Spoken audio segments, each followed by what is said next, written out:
Welcome back to another Boxscore Geeks show. Sorry we're going a little late in the week, but we had to do it. We booked a special guest. We're so excited to have him back. A Boxscore Geeks show, Wages of Win show alum, Chris Ye, New York Times bestseller of the Alliance, co-author. I don't want to show. I'm going to mess up his last name, so I'll have you correct me. It's Reed Hoffman and Ben. Fill in the blank, Chris. Kaznoka.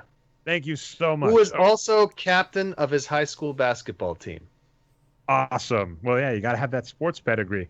An angel investor, a Bay Area alum who knows everything about everything, and a huge Lakers fan. So, Chris, Magic Johnson, I know he was super psyched. I think we were super psyched because we had some back and forth emails about the Lakers situation in the draft this year.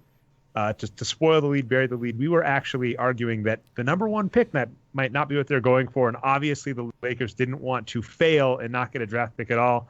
So we might be a little happy, but of course we're going to discuss Lonzo Ball, the upcoming draft. We do have a piece that we released this week on it and some ratings.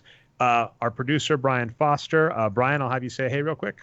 Oh, good evening, gentlemen. It's great to have Chris on the back on the show. I was noticing, I think it's your third time on the show, Chris. You were here in 2014, 2016, and now 2017. Always an honor to have you on the show. Thank you. Well, we got to get me on a couple more times so I can get one of those 5-timers jackets like on Saturday Night Live. Our jackets are way better than Saturday Night Live. Oh, you're in charge of making them now, Brian. And of course, our producer, Brian Foster, is a huge Warriors fan. So giving you peeking behind the curtain, we release a script that we kind of share collaboratively and put links and stuff that we discuss every show. And of course, the draft is going to be the meat and potatoes of this show because we're going to discuss the Lakers, the number 2 pick, other thoughts. I released some sleepers. We might discuss some players that might be troublesome if you want to look at. Brian put as much effort into stuff to discuss about the Warriors after one game of the finals. And then we just have some loose ends. So let's get going. So Chris, I'm just going to ask you, Lakers fan, how you feeling right now with the number 2 pick? And do you think Lonzo Ball is a, surefire bet for the Lakers at this point? So I was ecstatic. I was watching the NBA draft lottery. It was the most excitement any Lakers fan had felt for months or possibly years, maybe since Kobe's final game. And when I saw the Lakers had gotten the number 2 pick, I began jumping up and down, pumping my fists and saying, yes, yes, yes. And my family was indulgent. They just sort of looked at me and said, Dad's being weird again. But it is enormously exciting, both because I think people have gone over this a lot. It is much better for the Lakers to keep their pick this year than to lose it, because it actually represents this year's draft pick plus a 2019 draft pick. And so they saved 2 first-rounders as a result of this. So it's great for the Lakers, great for the rebuilding program. And it also means something that a lot of Lakers are looking forward to. In next year's season, there will be no incentive for the Lakers to lose games. Something that was interesting about this year, I'd be curious because, nothing personal. I didn't really watch the Lakers at the end of the season that much. Patrick did a little because we had some money basically riding up doing better than they should have done, and they did. It was kind of awesome for us. But what I was going to say is it was odd at the end of this season where they didn't seem to intentionally tank. They did one move, which I might have argued could have qualified, which was they traded away Lou Williams in one of the first maneuvers that made Daryl Morey actually look like a good GM. That trade, I think it's a weird way to phrase it, but I think that trade probably helped Daryl Morey's job because all of his moves before that were horrible, and it's fair to say Lou Williams was just fantastic in the playoffs. So it looked like they might have been tanking when he did that, but they won out at the end of the season, right? They had an insane end of the year. And I'm 5-game winning streak. This is a team that was on its way to losing perhaps 60 games, and they went on a 5-game winning streak. So, yeah, I'm curious if your thoughts, what was going on there? Because, traditional wisdom says if you're out of it, if you have a top 3 pick you're defending, your coach should be doing something. Did you see anything there, or was that just kind of just like random luck? Well, there were a few things that were suspicious that sort of fell into the, hey, it kind of is tanking category. The main one there was they started playing Meta World Peace a lot. And that as you know, is a clear tank move because he is not a good player anymore. He's in fact a very bad player, although still a fan favorite among Lakers fans. Although, how much of that was because they traded out Lou Williams? And the Lou Williams one was kind of a push, in my opinion, because they didn't get a ton back for him. A lot's really going to depend on what they do with Corey Brewer in my, in my thoughts. Because, like, the reason that trade was so good for the Rockets was they got rid of one of their worst players. They picked up an above-average backup shooting guard to James Harden, point guard to James Harden, and got, a future pick. So it's like, it's one of those where I said, this makes sense for both teams. They probably got about market value for Lou Williams before, because, there's no way he's going to be relevant by the time they're doing anything. That's right. They need something right now. It's one of those few trades where I'm like, good job to both GMs. So how much of them playing Meta World Peace was that, do you think?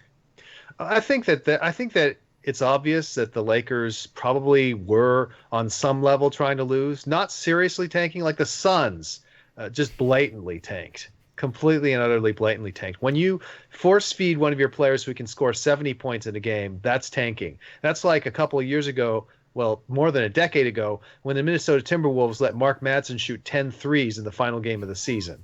That was tanking. Like that was one of Devin Booker's like few good games. Like that's the funny part is you look. Yeah, he's not a particularly good player if you look at his stats. People have given him the reputation of being a good player because guess what? Yay points. He scored over 20 points a game. He must be good. He is young. There's a chance he may turn out to be good. Yeah, we're going to talk the draft, and I've done this with Dave a few years now, and it actually turned into a kerfuffle. Yeah, that's right. I use words like that. In a comment section where Andrew basically said, here's some picks. Andrew Sutton put up some sleepers. By the way, I put this in the article. I'm putting this on air. Even I got no idea on Faith Pope. Some of those were pretty strange picks, but hey, you know what? That's okay. It's Andrew's picks. He put himself out there. I applaud it. We'll give him time to defend himself in the next few weeks. What I'll say is with Andrew, we were joking about doing an Andrew is right segment. Preseason last year, he said he really liked how the Houston Rockets looked in the preseason. He really liked, because of that, he really liked James Harden's shot for MVP. And I said, no, I don't believe it. Those offseason moves were terrible. I don't care how good they look. Losing Dwight Howard based on the numbers, they're going to be a good team, but not a great team. No way. Then midseason, I was saying James Harden is MVP. Clearly, Andrew was right. And then he said, no, Russell Westbrook. And then now Russell Westbrook's top three. So, and one note just to follow in it, so we'll just keep talking draft, is Andrew made the note that if you look at NBA players, I think it's important to think about how you want to view the draft. And actually, this is going to get important to Lonzo Ball. I kind of view it, and I think many do, as you're looking for high upside players that are cheap. But the trade-off of that is, since there's so many one-and-done players, and we're going to have to discuss the Adam Silver piece that you mentioned, Brian. Yep. Players are one and done. You're going to have to wait a while before you can see it. And so one of Andrew's points is if you're a team that's just looking to pick up a productive piece to add to your team, which many are, you should just draft an older player that looks like they have the skills you need. Because one thing that has just shocked me looking at the Draft Express Top 100, some of the mock drafts, that's what I'll be reading off of, Brian. So I don't know if you've got another place where you're using Top 100, Top Draft, whatever.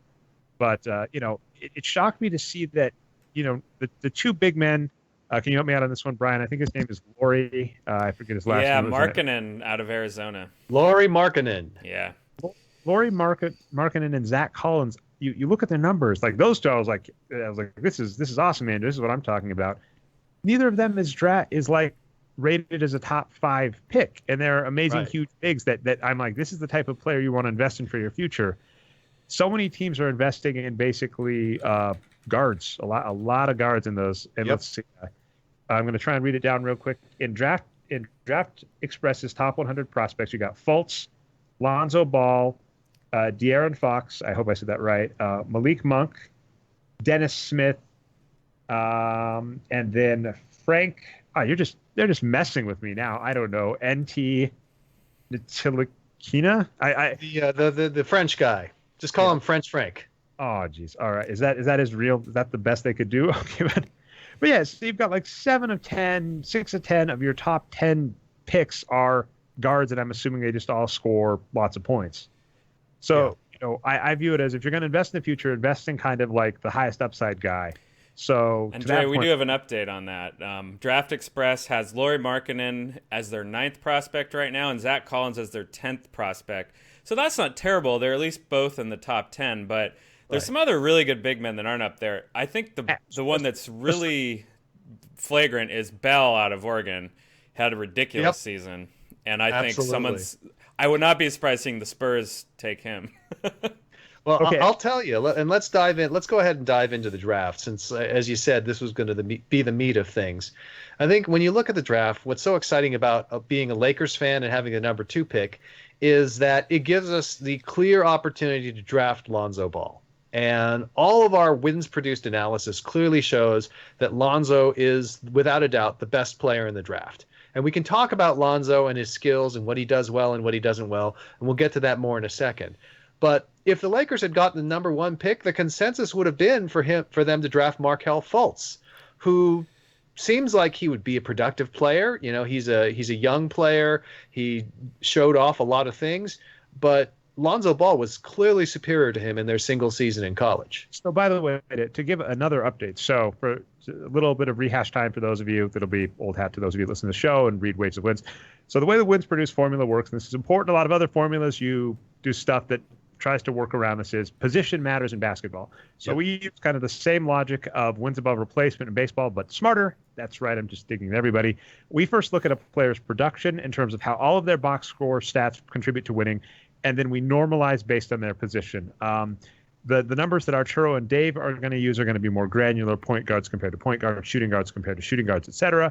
At the site, we currently do point guards to point guards, wing players to wing players, bigs to bigs. So the basic point is it's graded on the curve, which isn't a bad thing in sports. There are lots of places that I hate the bell curve, but in sports it makes sense because it is a zero-sum game. I have to, if I'm going to help my team win, I can't just be good. I have to be 1 point, 2 points, 3 points better than the average to actually have that contribute to wins. Right. And nobody has yet run the experiment of sending 5-7 foot centers out there to play. I just don't think it works. I mean, this is one of those things where there are positions in basketball for a reason, and you do sort of need people to play different roles on the floor. And to be fair, one thing that Ari Caroline has brought up when you talk floor stretch, and one of the most fascinating notes on that. So Ari Caroline looked at position and kind of came to the conclusion, tell me if I'm misreading this because you've read them more recently than me, Brian, that most teams are misplaying the shooting guard position. But to that point, you have to roll out a certain set of skills. And so we can maybe get into arguments about positionless basketball, but ostensibly we're telling the truth. And the NBA is not far enough removed from this for me to go with any positionless basketball logic. You have to set up the skills of a point guard, the skills of some wing players, the skills of a center, and the rules actually contribute to this because there's a key so that you can't have 5 guys standing next to the hoop. You're basically limited to 2 because the key, you're only allowed to stay there for so long. Other players get in front of you. So you're only going to get like 2 guys next to the hoop. You're going to have some guys by the perimeter. Somebody has to hold the ball. So with all of that said, it really does boil down to position. But that note, so Lonzo Ball is a guard, and I just made this flippant comment that why the heck are so many teams looking at, or why the heck are so many guards rated so highly? If you look at just overall production, irrespective of position, the only player that has better per minute numbers than Lonzo Ball is they're just Devontae Cacok. Thank you. I'm going to keep throwing this out. My favorite name in the draft. It is no lie. The reason we get great guests like you on the show and Andrew and other people when we're talking the draft is it is very clear the NCAA is not my primary read, and then I'm horrible with names to begin with. Lonzo Ball is the second best per minute player above 500 minutes in terms of per minute production. He is second only to Devontae, and it's worth noting Devontae is a second-year player. That extra year in college is such a huge gap. So there is nothing not to be excited about Lonzo Ball. If you were going to say, I would say draft big instead of draft small. No, if you're drafting for production, he is the most productive player in the NCAA this season, bar none. And let me wax poetic about Lonzo for a second, because I actually have been watching him throughout the season. I had hoped the Lakers would be able to get him, but I was watching him throughout the season just because of the incredible role he played at UCLA. And when people watch Lonzo Ball, they say, wow, there's a lot of amazing things he does, and there's some clear shortcomings. The amazing things he does is he can shoot at an extremely high percentage from extremely deep. He hits those Steph Curry range shots. Most of his shots are like 30 feet and beyond. It's quite only Curry in the NBA has that kind of characteristic. He also is an amazing passer, and that passing is valuable both in transition, where he turned the Bruins into a potent, fast break, almost Showtime-like offense, as well as in the half court, where he's able to get easy buckets and open looks for his teammates. He's also, again, this is something which is pretty unusual. I've never seen a player like him before. He's also really good off the ball in terms of cutting to the basket. The reason he shot 73% from two-point range is because he got so many alley-oops off of back cuts. Which people, again, they're so focused on staying with him on the perimeter because of his dangerous shooting, he's able to cut to the basket. So those are all things he does at an elite level. And it's just hard to believe you could actually find a point guard who leads the nation in assists, who leads the nation in assist-to-turnover ratio, who's able to shoot 73% from two-point range and 41% from three-point range. That's just unprecedented. The weird thing to me about how good he is at shooting and looking at this is like, how does he have 67% from free throw? That is bizarre. So there's actually a theory that's been going around that I think I might subscribe to, which is the reason why Lonzo Ball is so horrible at the free throw line is that he has been taught to shoot free throws with a standard free throw footwork instead of his footwork for his jump shot. So if you look at his jump shot, he's usually turned from the basket. He's not facing straight in. And so that's his weird sort of, from the side up motion works all right when he's oriented to the basket properly. But when he's shooting at the free throw line, he actually stands in a conventional feet forward position. And so that throws off his aim. Yeah, I was going to say that's something Art Rondeau, our resident free throw expert and shooting coach that we have on the show. And he and I were going to maybe discuss Lonzo Ball as well in terms of some of the stuff he's seen in the NBA. I mean, yeah, it's interesting that if he just has the right shooting coach who even just says, shoot in the motion that's comfortable to you, because that's something Art has said, when you're trying to fix someone's shot, you want to kind of get their mind and mindset in a state where they're, just used to a pattern. And, the people that all go for, square your arm, do this. It's like, no, you've got to find what works and then get a routine. You can't think too much. By the way, ESPN, I'll give them credit in this case. They actually had John Burkus do a sports science on Lonzo Ball's three-point shot. Ooh. So what do you think they would find when they studied Lonzo Ball's three-point shot? I don't know. And also, Brian, if you can make sure you find that clip and get it in the script, I want to include that and watch it. What did they find? We'll put it on air right now. So this is something that nobody would believe because, again, we always believe our eyes instead of statistics.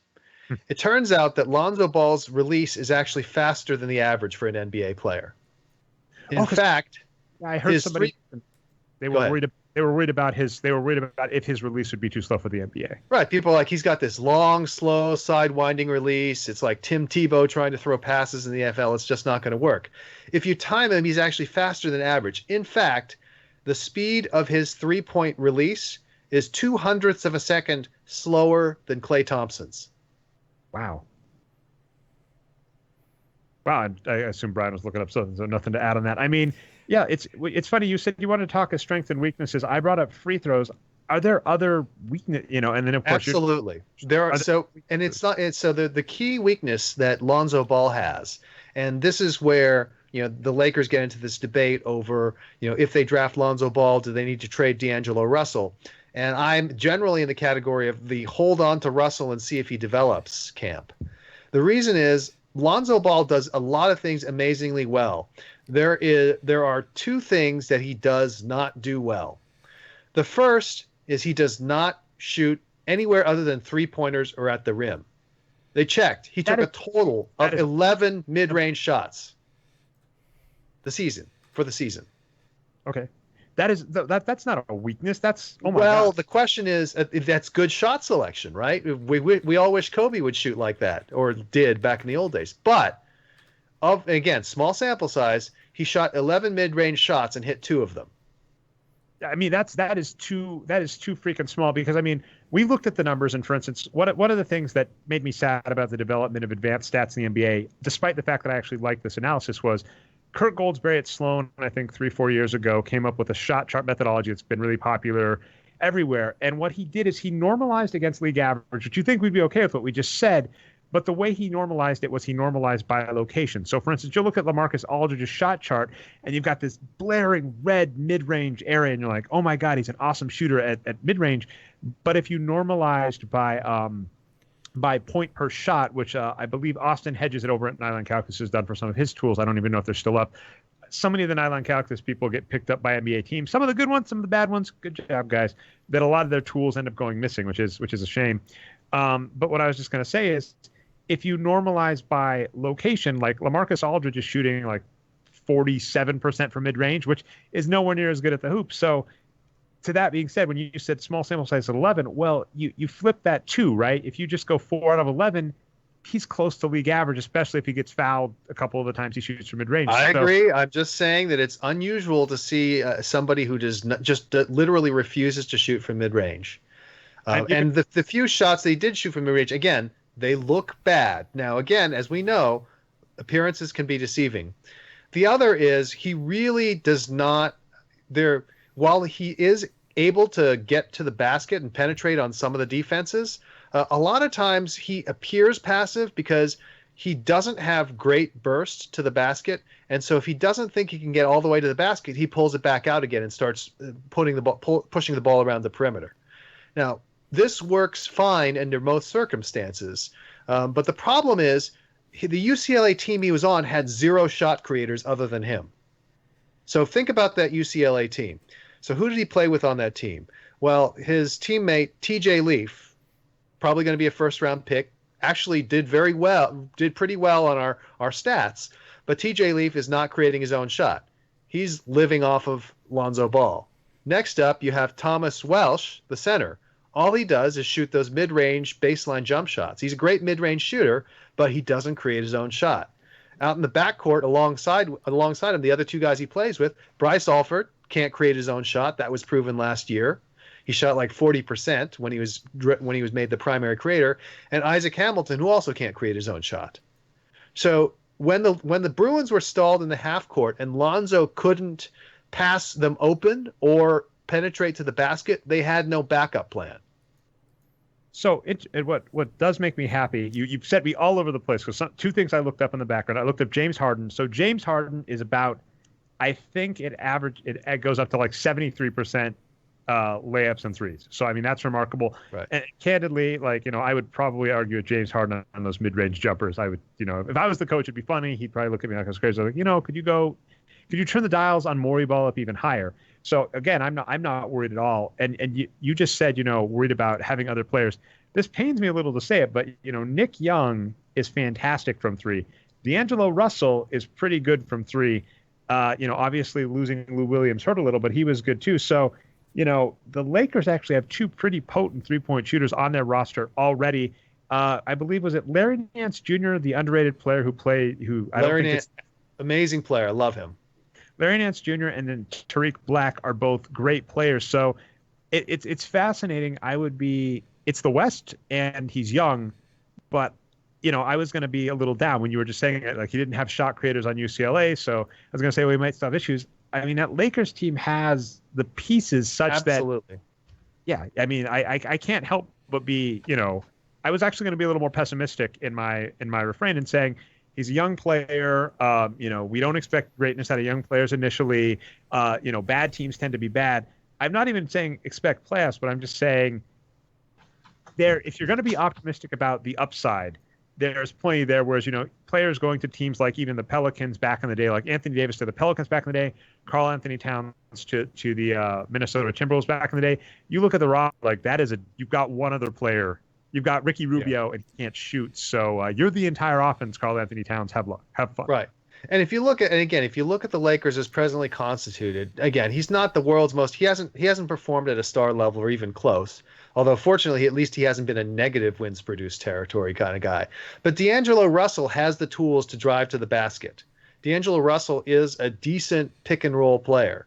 And that's the thing that Lonzo Ball doesn't do particularly well. You know what? If Lonzo Ball can get the Lakers going in transition, if Lonzo Ball can build a culture of ball movement, because the Lakers had terrible ball movement last year, then he'll have a huge impact. And if you look at that UCLA team, and this is one of the points I made in the emails back and forth, That UCLA team is not very different this year than it was last year. Basically, they added Lonzo, TJ Leaf, and Ike Anibogu. Now, Ike Anibogu, if you take a look at him, he's essentially average as a player, and he didn't play that much anyway. He's about 10 minutes a game. TJ Leaf played well. He was a good player by all accounts, but nobody thought coming into the season, hey, TJ Leaf is going to be a first-round draft pick after his freshman season. It's Lonzo Ball plus those other freshmen added to a UCLA team, same exact personnel, 14 more wins, or actually 17 more wins if you look at the sort of record, the one-loss record. Yeah, that is. I mean, like it's getting old hat at this point with all we're saying, but all the numbers back it up. And this is one place I get excited, which is happens more often than people think. But when mainstream meets our numbers, we get excited because then there's nothing to say. And to be fair, one player we haven't really talked too much about and probably won't is Markelle Fultz, the number one pick. The only good thing I can say about that is I'm not necessarily certain I would take him with the number one pick. And in fact, we've had lots of discussions where I think Andrew said this in his article. I reiterated it.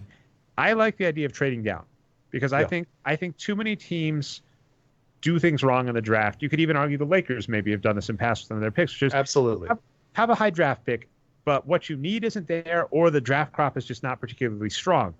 And so you really have to view your draft ticket in the context of the draft you're in and then assess its value accordingly. So this year, the Lakers having the number 2 pick, if Lonzo Ball's on the board, that's the same as Kevin Durant being on the board with the number 2 pick. That's right. You use it. But there are other times, like you might have the number 9 pick and you're like, none of the players I want are here, or none of the players that are on the draft board that I want are here. For instance, there's another good big I like. There are another couple good bigs in the draft that are, second rounders at best, possibly out. And you go, you know what? I can get the guys I want with a second round pick. Right. I can trade this right now for a productive asset.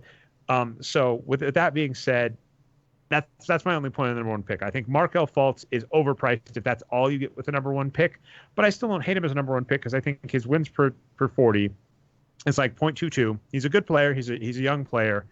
It's just, I'm amazed by the number of teams. Look, how the draft it is a classic thing. He just looks like a basketball player. He looks smooth out there. He does all the things that you expect a good basketball player to do.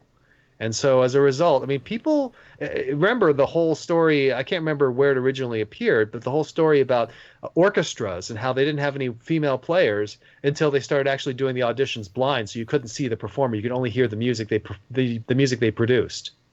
Right? We see with our eyes, but we don't see what's really there. Yeah, that has always been the issue with basketball. And it is, I mean, I'll admit, it has been so hard. 2 examples from my life. I went to a game with Kevin Love where he actually got injured and left the game.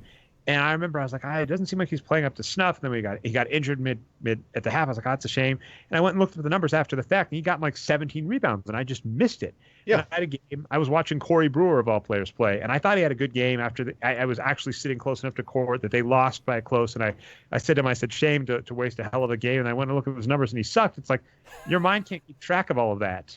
That's right. I mean, again, we it wouldn't be a podcast without at least briefly mentioning Kobe. I mean, Kobe is one of the all-time kings. Kobe was a good player. He produced at a star level a number of seasons, and he had a good career in terms of producing wins.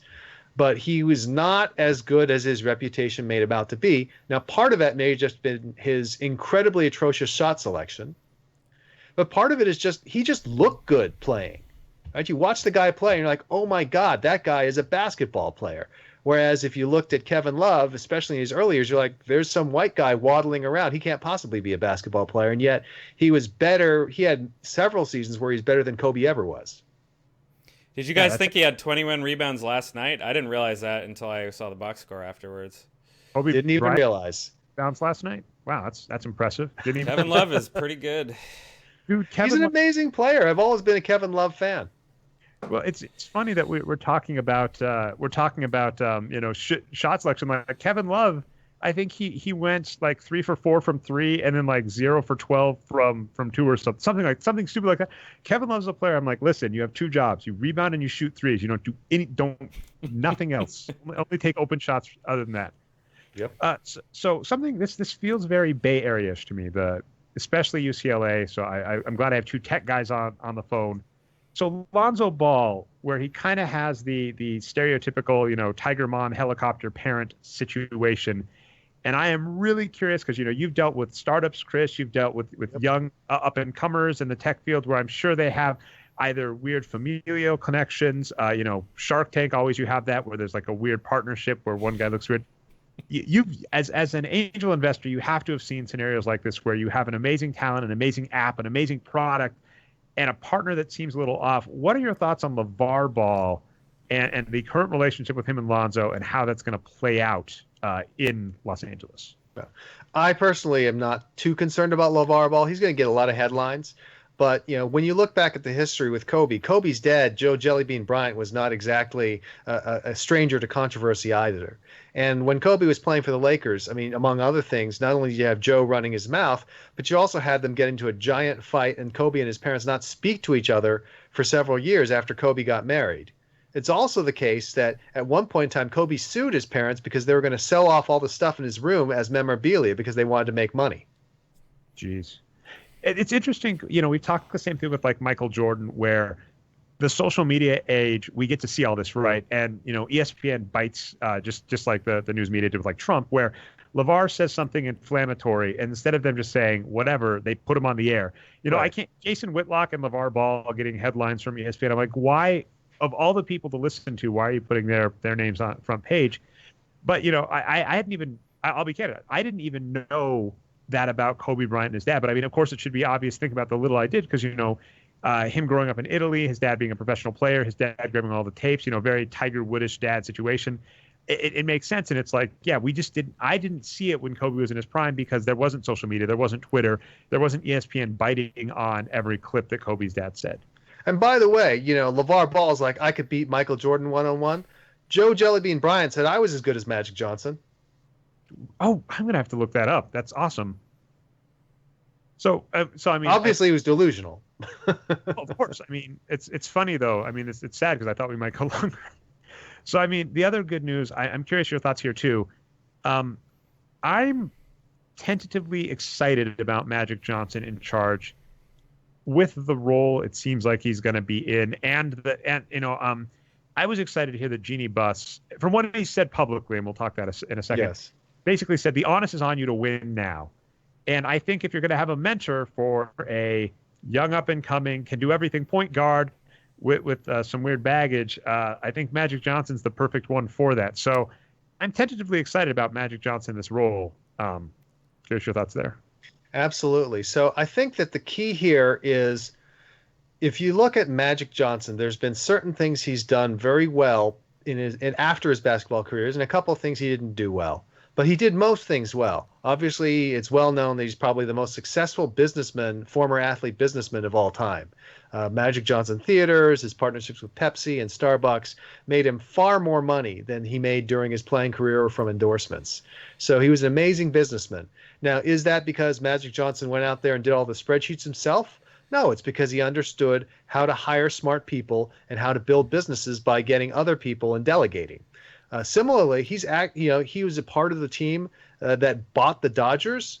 What's happened since they bought the Dodgers? They're in the playoffs every year. They haven't made it to the World Series yet, but as a Dodger fan, I would say that going to the playoffs every single year, contending every single year, is pretty darn good. It's not a good. Don't complain about it.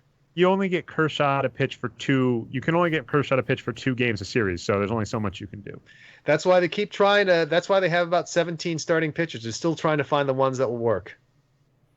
Yeah, I mean, and what's interesting is if you compare Magic to Michael Jordan, I mean, the reality with Michael Jordan and actually Kobe too is, that's Nike, and when it comes down to it, you read the stories behind the scene with Michael Jordan at Nike, and I hate trying to look up stats and talk at the same time, but it's funny, like he was asking for like a UNC blue for his shoe color when he was on the Bulls, and I feel so much of his success there. I don't want to take away from him, but I feel he kind of lucked into the right circumstance, right? It wasn't a case of it was him making all the right, wise, smart moves. I feel he capitalized. To give him his credit, he capitalized on a fantastic situation, but that is slightly different than Magic, where I feel Magic's successes feel more like he was more proactive. Absolutely. And look, people in Los Angeles love Magic. If he ever ran for mayor, whoever was mayor would just instantly drop out of the race because he knew he couldn't win and couldn't take the humiliation. He's beloved in Los Angeles.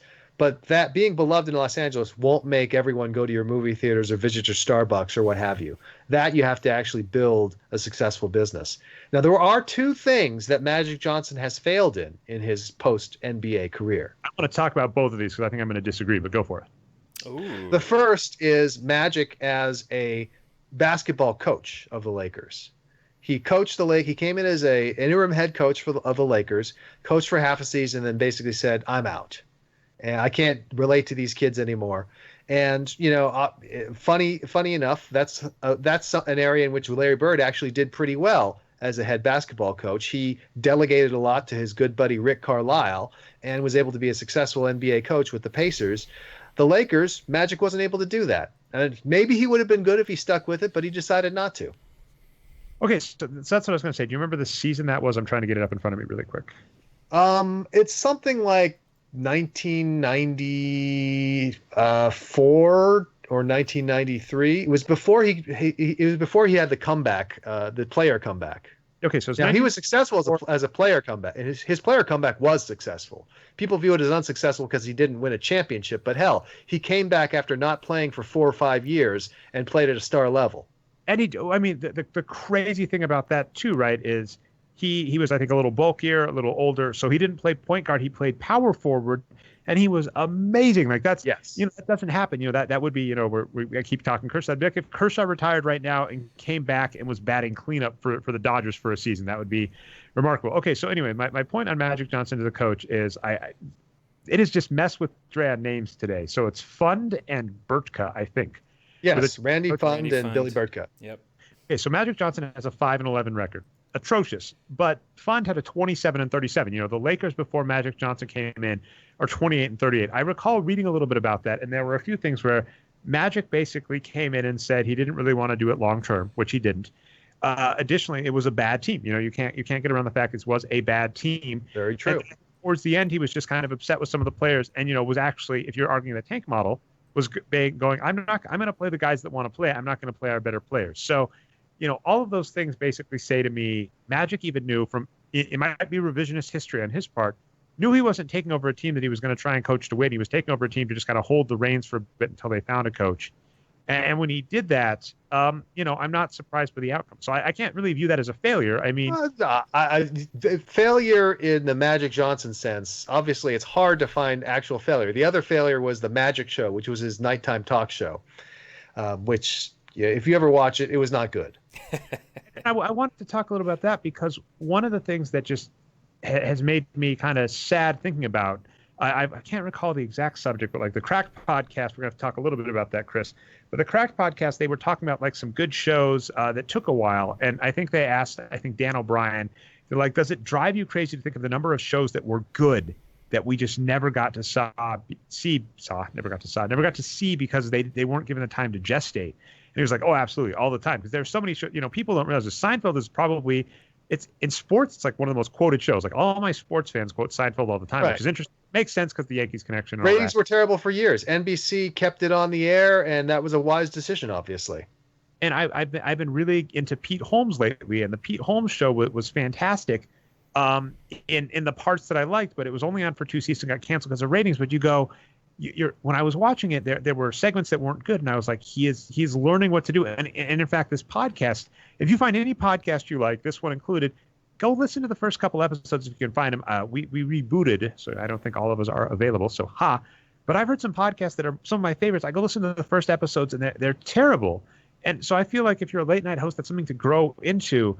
And so even I'll agree he was a failure there. It wasn't a good show, but it's kind of like the after the fact commentary I've heard is, Magic's personality is great, and you watch some of the stuff he did. Was it you that sent something along, Chris? Like it was you or Brian something like he shook hands too many times, but he's acting like a basketball player.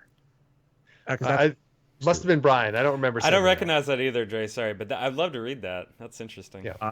But the point with Magic Johnson is he has essentially succeeded in almost. I mean, we found these two failures, which Dre, you're going to argue aren't even failures. And other than that, he succeeded wildly in everything he's done following his career with the Lakers as a player.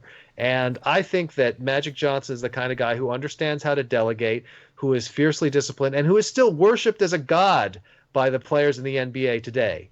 So I think that he will do a good job. I think that hiring Rob Pelinka could work out to be a great move. Rob Pelinka, obviously a very smart, savvy guy, Kobe's agent, agent for James Harden, a lot of other players in the league, a figure that's been well respected. Again, it's a risk, but it's a risk worth taking. It's not like the Lakers are trying to defend a 60-win team.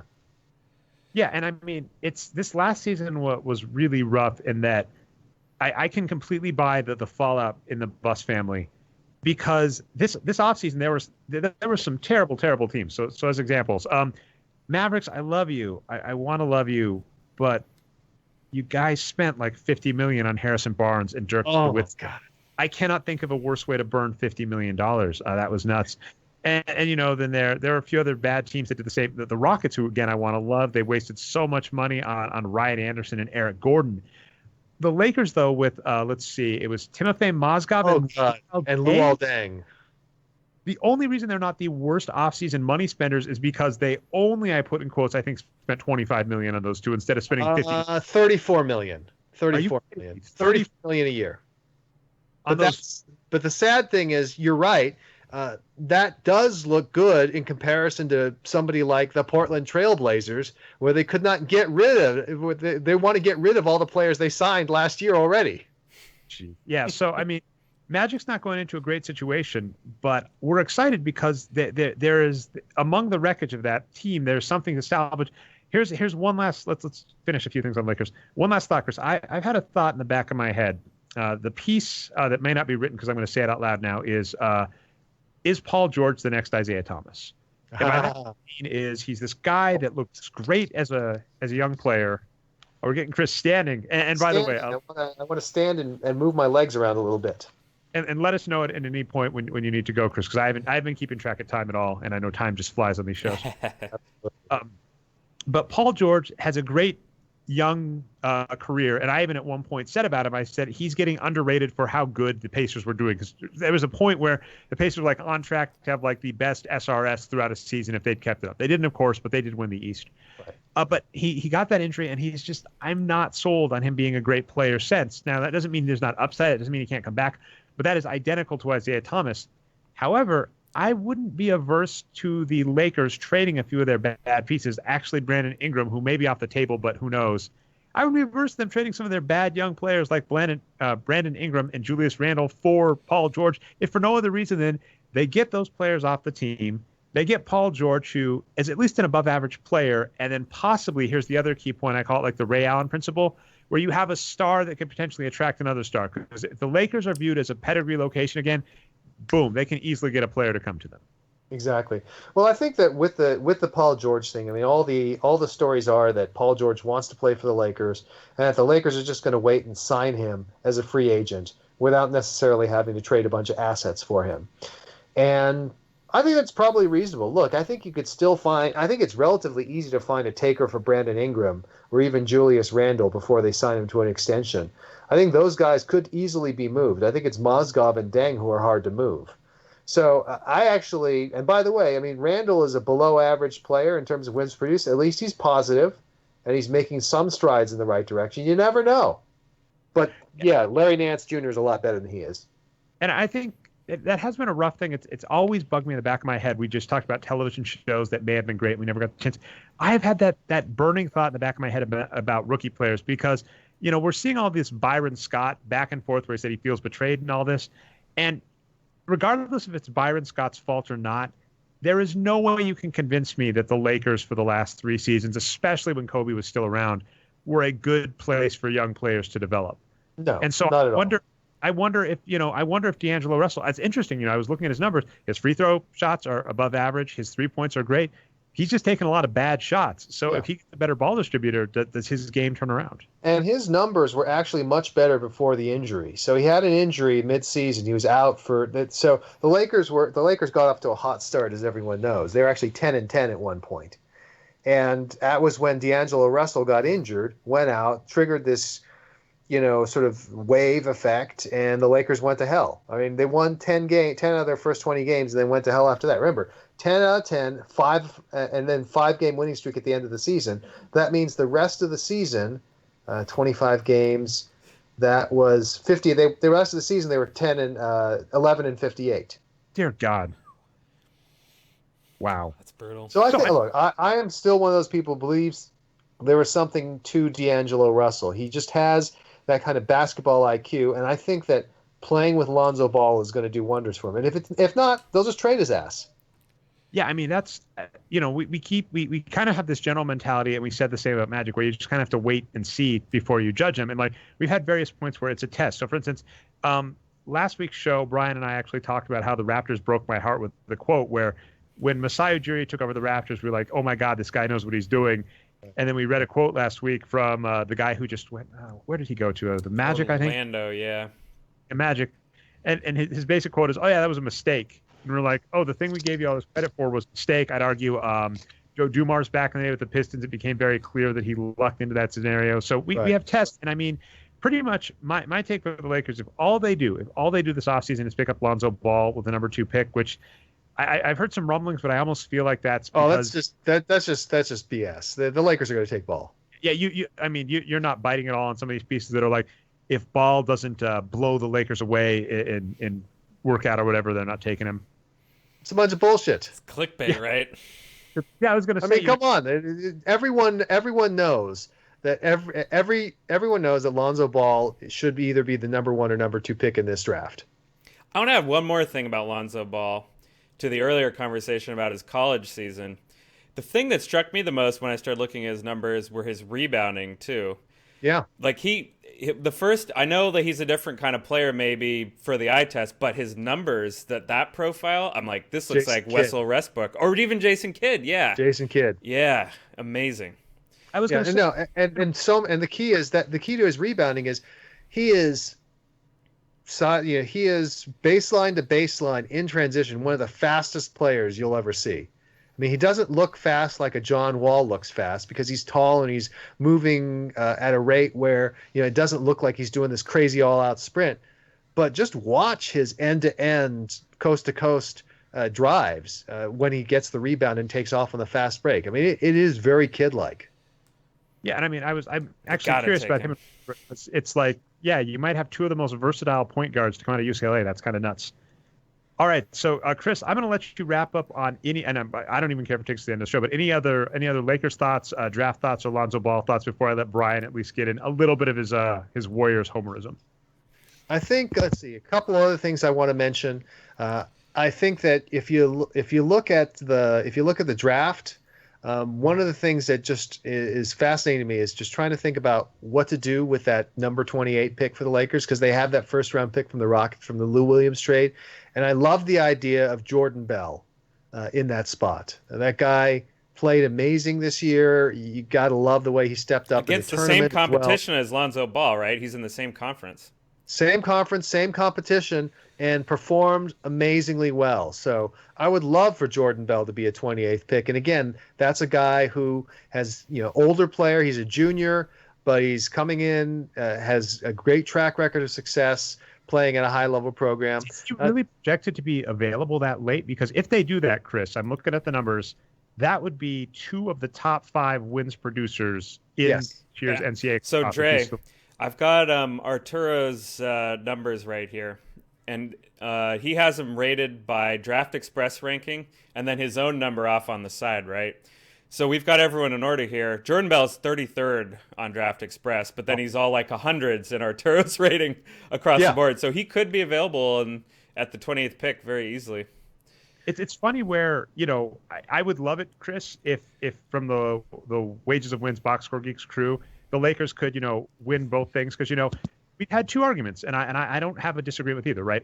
Some of Andrew's point was if you're looking to get an NBA ready now player, you really want to look for an older big that's above average. Like that's just the no brainer. If you're looking for a player that is NBA ready, that is going to be undervalued in the draft, look for an older big because they traditionally get underrated. They'll be available way later than they should be, and their skills will translate. That's Jordan Bell. If you look at some of the arguments like Patrick and I have where we're viewing this as lottery tickets, literally, and saying this player may turn into a great player in 3-4 seasons, but you want to get him now where they're cheap, where you can look at them when they maybe can help, that's Lonzo Ball. So, I mean, that would be freaking amazing if the Lakers could win at both. I would love it if they win at both ends of those arguments. Yeah, and if they could somehow trade someone and for a draft pick that would let them take that Zach Collins kid from Gonzaga, that would be game over. So I've said this before about Laker fans. You guys you're never happy. So, for instance, like, we traded Gail Goodrich for the pick that became Magic Johnson. We traded Junior Bridgman for Kareem Abdul-Jabbar. Oh yeah, that Kareem trade. Actually, I feel bad. Another UCLA thing. Ty Willingham's other fan of the show started doing some analysis of like which trade was worse, like Kareem or Kevin Love. And yeah, the Kareem. I think he says the Kareem trade is arguably worse, even though they got more production because they basically put below average players in their spots instead of anything. So it's kind of like they lost two ways where they didn't rebuild as quickly because they had below average players. So fair enough. Yeah, I've just said as a Nuggets fan, especially as a Nuggets fan who's seen some of the best Nuggets teams get knocked out of the playoffs by the Lakers, I get so upset at Lakers fans who are like, we get this guy and that guy. We could get Shaq. We get Pau Gasol. We could get anybody. Kwame Brown for Pau Gasol. Why not? Is what it is. Next up, we'll trade Timofey Mozgov back to the Nuggets for Jokic. Oh, dear God. What's funny is there's probably a point like last season where that would have been sad, but it is what it is. Okay, any other Lakers points? No. Let's go ahead and talk Warriors so that Brian can be happy. All right, Brian. So, we joked about the straight fours for the Warriors would be an amazing thing to happen. They're on track. Fo. That's right. Exactly. And they that first game, what was funny about that first game to me, Brian, and more troubling is, barring the turnovers, LeBron James played really well. One of our common refrains that you said, small sample size, don't overreact, is LeBron James' weakness seems to be the NBA Finals. He showed up this year, and they got smoked. Yeah, and okay, I'll fight back against that a little bit because he was pretty good that first time they lost to the Warriors. In fact, we might have even been arguing that he was the MVP as a loser instead of Andre Iguodala. But, I mean, yeah, so you're right. That's the main narrative, though, right? LeBron is in all these finals. He's not winning most of them. And I think the mainstream argument against that I agree with, which is that his team is never favored in those matchups, usually because he's on the East and he's going up against whatever team comes out of the West.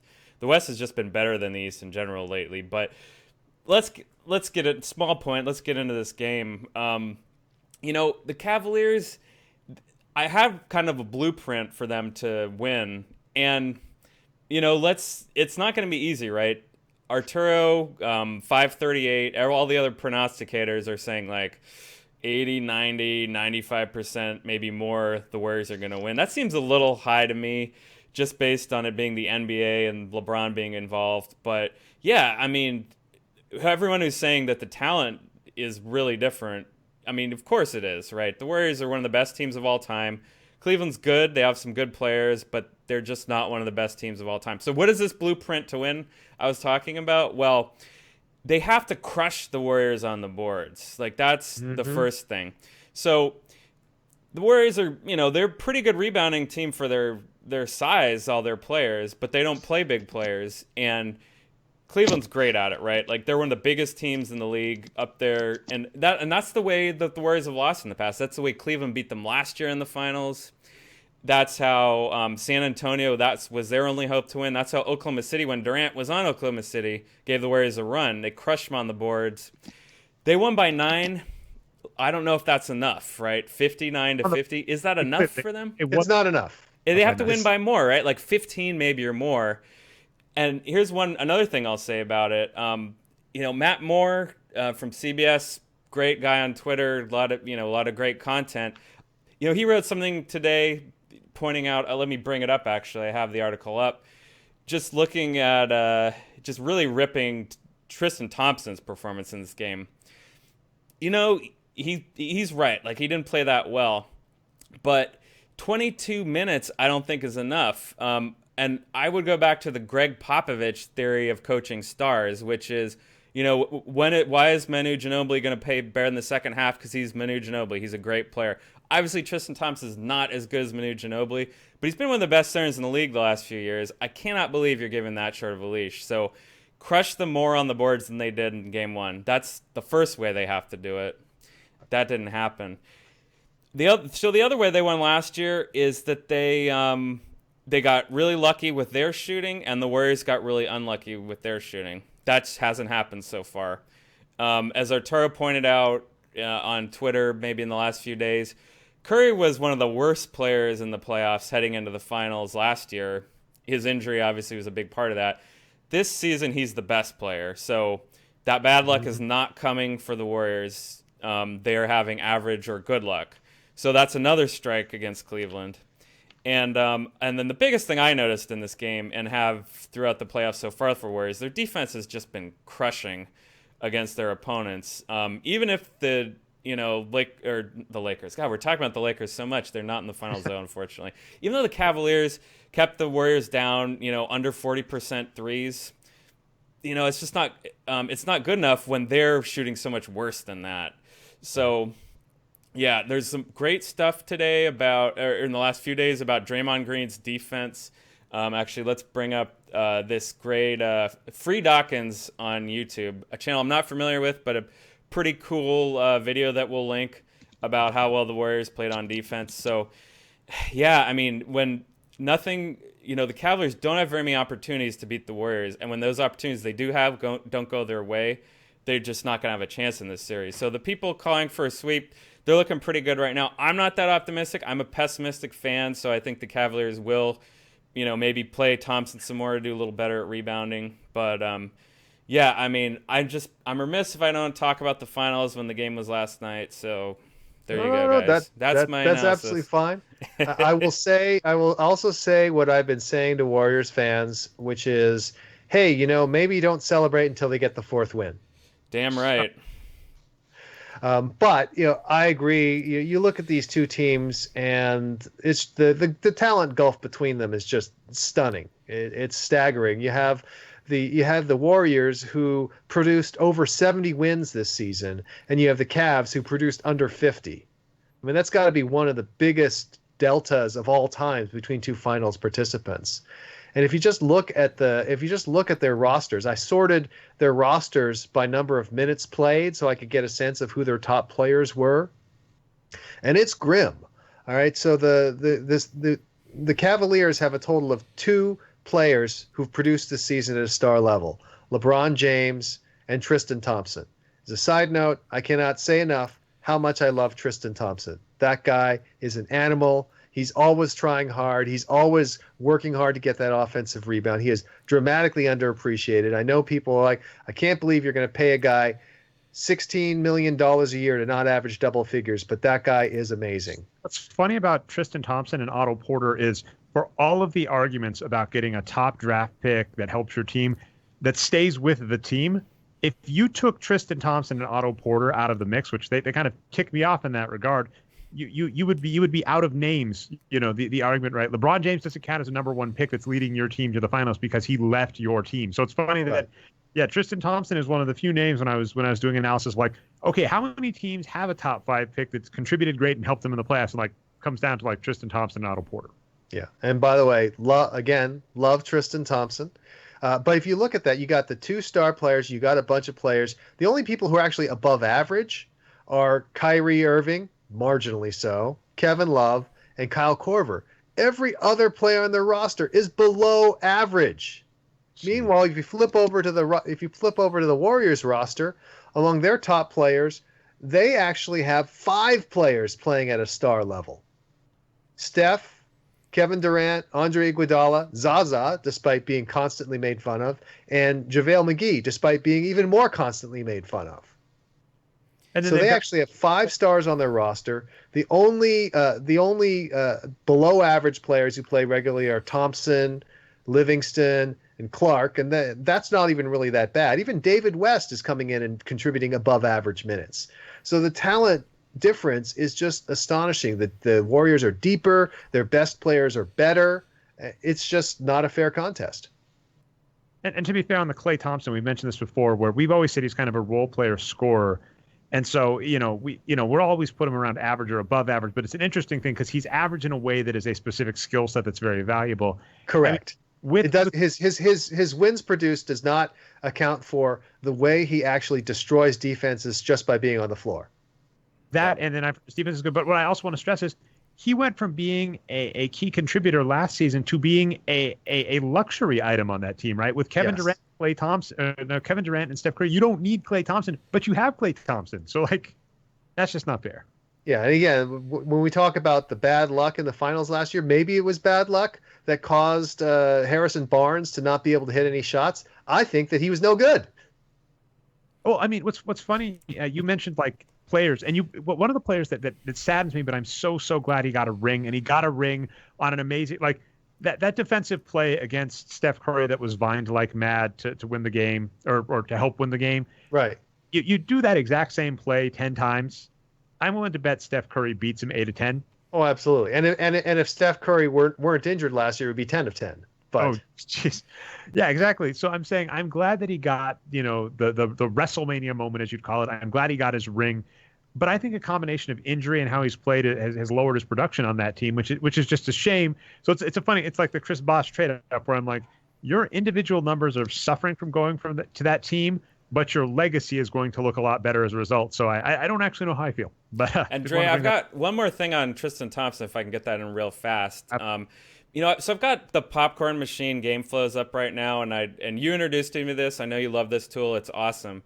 But so when Tristan Thompson's not in the game for the Cavaliers yesterday, who do they have in there? Is it a different big man? No, it's Kyle Korver, Iman Shumpert, or Richard Jefferson, right?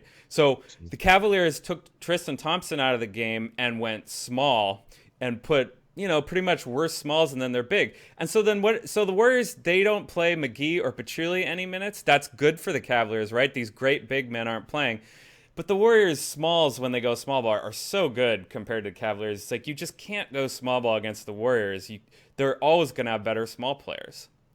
Again, let us emphasize, a team that won 73 games and should have won the NBA championship, but didn't because Draymond Green couldn't stop kicking people in the balls, got rid of Harrison Barnes and added Kevin Durant. It's Zaza plus Harrison Barnes. Bogut plus Harrison Barnes is not just less, far less than Zaza, David West in the limited role, which is the key for his age, right? You don't want to put the wheels off him. Zaza, David West, and Durant. I mean, come on, that and McGee, Dre. McGee had an amazing season. Yep. McGee. All right, so we're almost at about an hour. That's awesome. I'm not even going to let you get another thought, Brian, because you're going to get to brag more about them. I'm done. You're going to brag more about them at least on one more podcast for sure, maybe two, depending on how the series goes. So Brian did have a few lightning. So what I'm going to do, Chris, I'm just going to list the 3 lightning rounds. I'm going to get your thoughts, and then I'm going to take us to shout-outs. Or actually, I don't even have any shout-outs. So I'll just take us to the end unless you have a shout-out. Weird note, just relating to the draft and stuff. Adam Silver, basically, he keeps we love Adam Silver for so much. He doesn't like tanking. He's a fan of gambling and daily fantasy sports. But he has really repeatedly said he wants to raise the average entrance age. He said this at Sloan, and he just recently came back and said he really wants to up the entrance age in the NBA draft. I have lots to say on this, but I'm going to give you the thought, Chris, then move on. So, I think it all boils down to this. I think that if there is, in fact, any evidence that players develop more with a second year in college than with a year playing for an NBA team with trainers and coaches and everything like that, then, okay, maybe there's an argument. Because the argument would be it's a tragedy of the commons or an arms race, and for the good of everyone, we're going to say that they can't come out until after their second year. But I've seen no studies to that effect. I don't know. Are there studies that show this? What's funny is the weirdest, that brief window, the KG Kobe revolution of high schoolers. It's a sample size thing, but you argue coming out after 1 year in college, the same thing. If you look at the hit rate of high school players in the NBA that went into the draft, and like a few of them we just got unlucky. How am I dropping his name? He went to Portland. Sebastian Telfair. No. He's in a really horrible movie about the SATs. I'm killing it. I think his first name starts with a D. I'm killing myself for not remembering it. He actually Damon looked amazing. Stoudemire was on Portland. No. But he's talking about a guy who came out after one season or okay. Darius Miles. Darius Miles, yeah. He was drafted by the Clippers, by the way. He looked great, and then got injured and was just never the same. But if you look at the hit rate of high school players in the NBA, you got Kobe Bryant, Kevin Durant, Dwight Howard, Tracy McGrady. I mean, like if you took the all high school team, it would compete with some of the all NBA teams. So it's kind of, there's no study of that effect. And then my retort to Silver was, if that's really your concern, then what you should really do is, raise the average pay of college players to make it so it's worth staying, because a second round pick gets over $500,000 at this point, I think, with the new CBA. If you went to the most expensive college and believe the sticker price, you'd basically be getting 150 room and board for the season. It's just not a comparison. All right, number 2, how does this make you feel, Chris? Hoping for a Lakers resurgence, and then also remembering the past. Chris Paul may be giving the Spurs serious consideration during free agency. Well, obviously Chris Paul is an amazing player. I do think that, Chris Paul is at the stage of his career where you would expect him to tail off, but maybe he's one of these John Stockton type guys who can keep playing forever. I think that, as a Laker fan, obviously I believe that Chris Paul should have been a Laker. That was ridiculous that the trade was overturned. The Lakers should have had Chris Paul and Kobe in the backcourt. Have you read the recent articles that say yes. Basically he got cold feet after the first trade was rejected? That's a bunch of BS as well. That's just David Stern doing David Stern things. Mitch Kupchak is not not a panic kind of guy. Anybody who's ever watched him or looked at the various moves he makes, he never makes those panic moves unless he's forced to by his owner or something like that. Yeah, and also, I mean, that first trade was more than the only problem with that first trade is that, in my opinion, although it might still have gotten vetoed, is that they let Houston, like, why on earth do you let Houston get in the middle and get the best player that's not Chris Paul in that trade? Like, why not just take Pau Gasol and Lamar Odom and some picks and be happy? And by the way, notice Pau Gasol was still playing at an above average level even this season, so many years later. Oh, yeah, Pau Gasol. I think Kobe hurt Pau Gasol. Pau Gasol's been great. I was amazed that I played in Chicago. All right, real fast on this. The reason why I included this is I think this is really an underrated move. I don't think the mainstream realizes that Chris Paul is still one of the best point guards. And I think if this does happen, the Spurs might fly under the radar. That's all. Oh, it would be a great move for the Spurs. Let me tell you, if the Spurs could do it, they should absolutely do it. I would have some concerns about his age and injury history. I mean, my understanding is his knee has been bad for years. Yep. Frankly, it's amazing he's kept going as long as he has. But, if you get a chance, you got to take it. That Spurs team needs to reload. And this may be one of the few ways to do that. And they whiffed on, they spent all that money on LaMarcus Aldridge, which we all knew was a bad idea to begin with. It is weird Schadenfreude to be. I was excited about that as an experiment. I was like, will they fix it? Will they answer that question of can you take a player with potential and fix them? Right. And it's not. The answer is no. All right. And by the way, just one quick note. It was not Kobe that ruined Pau Gasol. Pau Gasol had his best years playing with Kobe. What ruined Pau Gasol was Andrew Bynum. Oh, interesting. Look at Pau's statistics over his career. His best years, absolute top of the line, best star years, never quite superstar, but very, very, very successful star years, were playing with the Lakers and with Kobe. Chris, he was the best player on those teams, right? Statistically, on those. Absolutely, yeah, 100%. Bynum and then later Dwight Howard, because basically Bynum and both of those, you've mentioned how Dwight Howard, as with all the skills he has, how infuriating he is as a center. Oh yes, horrendous. The Lakers put him in a position to just run pick and rolls with Steve Nash. He could have been the greatest rim running center of all time, and instead he wants to whip out that horrible post up move he has. Yeah. Again, Lakers fans are never happy, though. Like, right, you should be like missing out on Chris Paul, regardless of the franchise. I would be yelling forever too.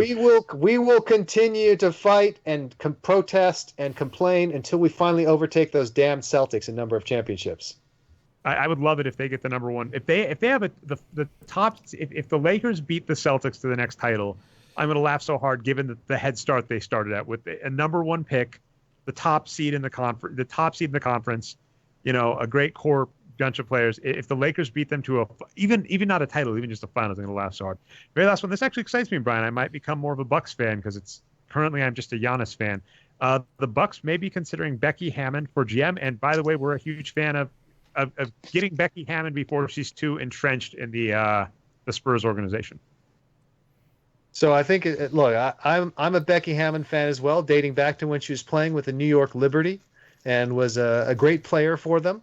I think that it will be interesting. I think that in many ways it's probably easier for a woman to make the transition to being a general manager than to being a head coach in the NBA. The reason is I think that the kinds of people that you're interacting with are a little easier to deal with if you're a general manager than if you're the head coach and you're dealing with your players on a day-to-day basis and having to go in the locker room and chew them out and whatnot. They just probably wouldn't feel quite as comfortable. The general managers don't have to spend as much time with naked people. Yeah, I mean, it's a shame because, I mean, obviously we want a lot of the changes there, but I mean, it is also just, one of the things I would hate to happen with Hammond is I think, same thing with the Wonder Woman movie that just came out. With the number of horrible superhero movies that have come out, the amount of scrutiny that's been placed on that movie is just ridiculous. There was a great, I'll use this as my preemptive and only shout out Brian, and I can't even remember it, so I'll just try and include it in the show notes. But I saw a great tweet where someone pointed out, like, when will women be happy with superhero movies? Like when we're allowed to make one that sucks, because if you really look at it, right, Suicide Squad and Wonder Woman are like the surprise hits that are led by women cast. But like if either of those had failed, you could totally see Warner Brothers saying, maybe we just can't have a female-led superhero movie, despite the fact that, like Ryan Reynolds failed as Green Lantern and was given another superhero movie. So it's kind of like when you're allowed to fail. So I think that is the point. I want to see. Not only did Ryan Reynolds fail as Green Lantern, he failed as Deadpool in the Wolverine movie. That's right. It's his second chance at Deadpool. To play Deadpool. You've seen the behind the scenes though, right? Where he's like, I want to play Deadpool. They're like, how about if you do it this way? He said, absolutely not. And they said, well, you're never going to get a chance to do it if you don't do that. So it was I like Ryan Reynolds in general. I mean, I think he's, again, he has to be used in the right way, right? You just can't miscast him. He's great in that movie, The Proposal, with Sandra Bullock. Oh, interesting. I like that one. And then actually I liked, I don't know if people recall this. I'm sorry, I guess on this tangent, I'll let us wrap up this.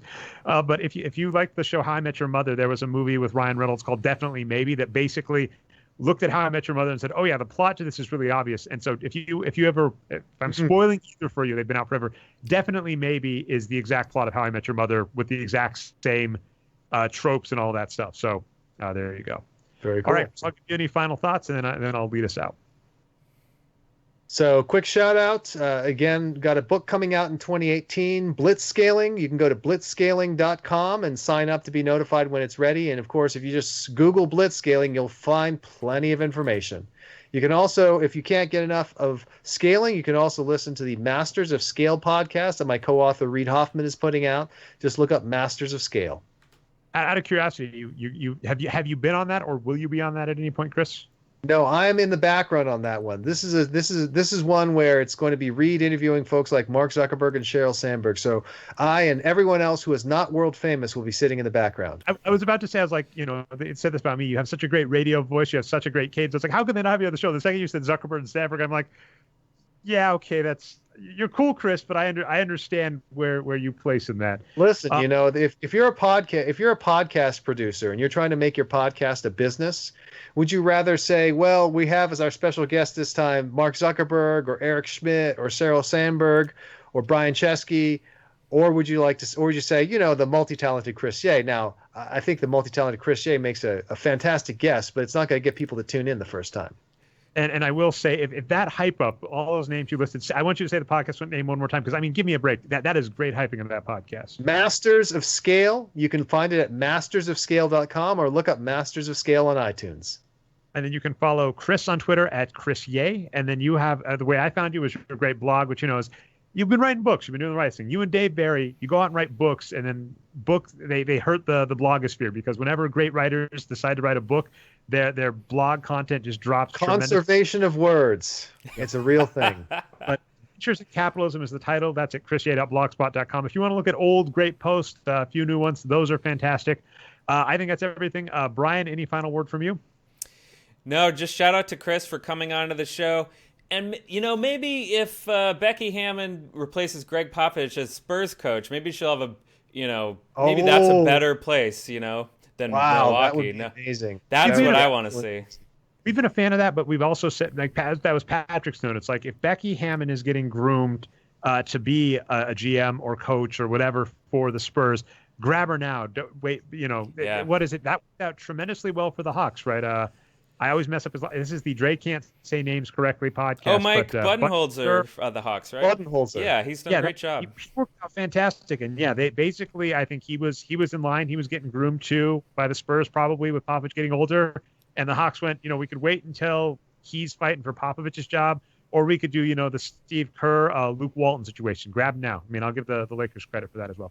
Absolutely. Brilliant move on the Lakers' part. Lakers always like to keep it in the family. So anyway, that has been our show. This has been the Box Score Geek Show. Again, special guest Chris Ye. If you found us not through the okay, let me try again. If you found us not through the website, you can find us at boxscoregeeks.com. You can find the Box Score Geek Show on iTunes and Stitcher. Subscribe, upvote, helps us out. We go live every week at some point, twitch.tv/Nerd Numbers. Just follow myself, Nerd Numbers, Brian Foster, Box Score Brian, or normal co-host Patrick Minton, NBA Geek on Twitter to know when we are going live. And then if you miss the live show, you can catch the recaps on channel Nerd Numbers on YouTube. That's been our show. One last time, Blitz Scaling and Reid Hoffman's Masters of Scale, right? You get those both right? You got it. Warriors in 5. Warriors in 5. I'm going to say Warriors in 4. Warriors in 4. All right, have a good week, and we'll talk to you next time. See ya.